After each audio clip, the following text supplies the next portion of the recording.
Diyan ka pala. Hi. By the way, I'm very sorry kasi hindi ako makakapunta dyan sa birthday mo. As you can see, nandito pa ako. Anyway, I wanted to wish you a happy birthday.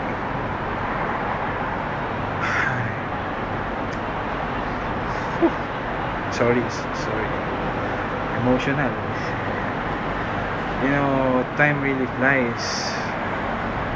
Kasi 1 minute you were just this cute little girl na ayaw magpababa while karga-karga ko sa LCC. Marunong naman siya maglakad. Anyway, you know, you're very lucky today kasi hindi lang dahil sa birthday mo, but now you're both an adult and a teenager. You may have responsibilities, pero you can still have fun and go crazy as a kid.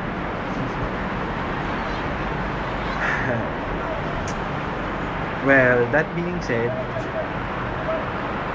dapat alam mo pa rin ang priorities mo. We're always here to support you and we love you. Happy 18th birthday. Kuya Bobet signing out.